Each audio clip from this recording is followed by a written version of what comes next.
नमस्कार, मैं हूं डॉक्टर वायरा की आप लोगों का स्वागत अभिनंदन करती हूं। कैसे हैं? आज आपको 5 मिनट स्टोरी में कहानी सुनाऊंगी जो मेरे दिल पर छू गई। किसी ने ये कहानी मुझे फेसबुक पर भेजी। उम्मीद करती हूं कि आपको ये कहानी ज़रूर पसंद आएगी। बहुत समय पहले की बात है। एक बहुत खूबसूरत लड़की फ़्लाइट के अंदर एंटर करती है और एयर होस्टेस को अपना बोर्डिंग पास दिखाकर कहती है, where is my seat. Air hostess भी उसका अभिवंदन करती है, स्वागत करती है और उंगली से इशारा कर कर कहती है कि उस सामने आपकी सीट है। महिला उसको कहती है थैंक यू और ये कहते हुए सीट की तरफ आगे बढ़ती है। आगे बढ़ती है तो देखती है उसकी बगल वाली सीट पर एक लड़का बैठा है जिसके दोनों हाथ नहीं हैं। वो थोड़ा माथे पर बल लाती है, परेशान होती है और उस आदमी को देख के थोड़ी सी उसके चेहरे पर नफरत भी आती है।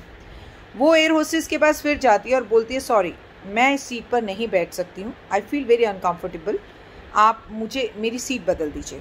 एयर होस्टेस मुस्कुराकर बोलती है, मैम सीट तो मैं आपकी ज़रूर बदल दूंगी, लेकिन आपको रीज़न बताना पड़ेगा कि आप उस सीट पर क्यों नहीं बैठ सकती। महिला मुस्कुराती है और बोलती है, क्योंकि उस आदमी के दोनों हाथ नहीं हैं और ऐसे लोगों को मैं पसंद नहीं करती, सॉरी मैं उस सीट पर नहीं बैठ सकती। महिला कहती है, अच्छा, एयर होस्टेस कहती है, अच्छा ठीक है, अभी तो फ़िलहाल आप इस सीट पर बैठ जाइए, मैं अपने पायलट से बात करती हूँ क्योंकि फ़्लाइट पूरी तरह से फुल है और पता करके आपको बताती हूँ कि शायद बिज़नेस क्लास में बैठने का मौका आपको मिल जाए। इसके लिए मुझे अपने पायलट से पता करना पड़ेगा। महिला बड़ी खूबसूरत और बहुत खुश होती है कि वाओ, अब मुझे इसके साथ नहीं बैठना पड़ेगा और इकनॉमिक क्लास की पैसे देकर मैं बिज़नेस क्लास में बैठ पाऊँगी। एयर होस्टेस पायलट के पास जाती है, उसे सब कुछ बताती है और पायलट उसके कान में कुछ बोलता है। महिला वापस आती है और बोलती है, मैम आप बेफिक्र रहिए, आपको उस शख्स के साथ बैठने में प्रॉब्लम है, हम अभी इसका इंतज़ाम कर देते हैं। महिला मन ही मन में बेहद खुश होती है। वो सोचती है कि शायद पायलट ने मेरी खूबसूरती देखकर मुझे बिज़नेस क्लास में बैठने के लिए बोल दिया है। सारे लोग आसपास जो होते हैं वो भी ये सारी वार्ता सुन रहे होते हैं। अब एयर होस्टेस उस व्यक्ति के पास जाती है जिसके दोनों हाथ नहीं हैं।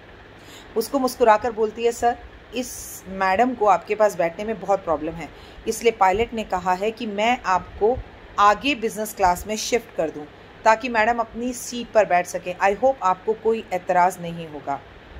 अब वो शख्स मुस्कुराता है। पूरे की पूरे प्लेन में ज़ोर से तालियां बजने लगती हैं। जानते हैं क्यों? क्योंकि कारगिल के युद्ध में उस फौजी ने हमारे देश को, आपको और मुझको बचाने के लिए अपने दोनों हाथ खो दिए थे।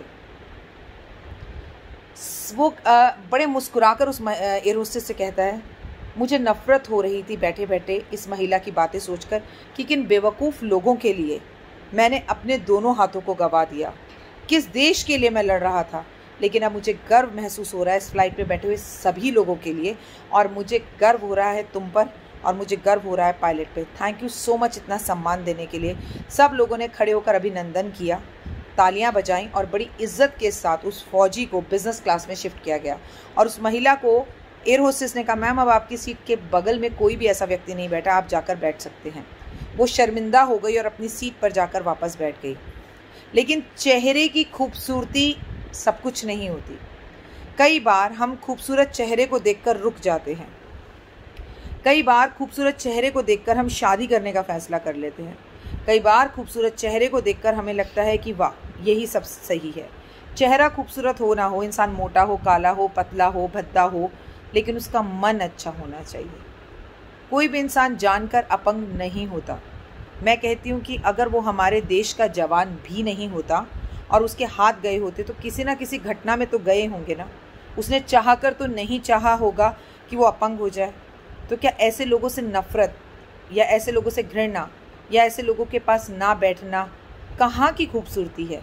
आप खूबसूरत हैं, भला के खूबसूरत हैं, लेकिन आपकी खूबसूरती आपके साथ रहेगी। लेकिन आपका स्वभाव अच्छा नहीं है, आपको माफ़ी मांगना नहीं आता, अपनी गलती मानना नहीं आता, आपको दूसरे के लिए दया नहीं आती, आपको प्यार नहीं आता, आप में इंसानियत नहीं है, तो ये खूबसूरती किसी भी काम की नहीं है। आप कमेंट्स में लिखकर बताइएगा कहानी आपको कैसी लगी। और फिलहाल मुझे दीजिए इजाज़त, लेकिन जय माता दी ज़रूर लिखिए। ईश्वर से हर रोज़ ये कामना है, खुश रहें और सुखी रहें।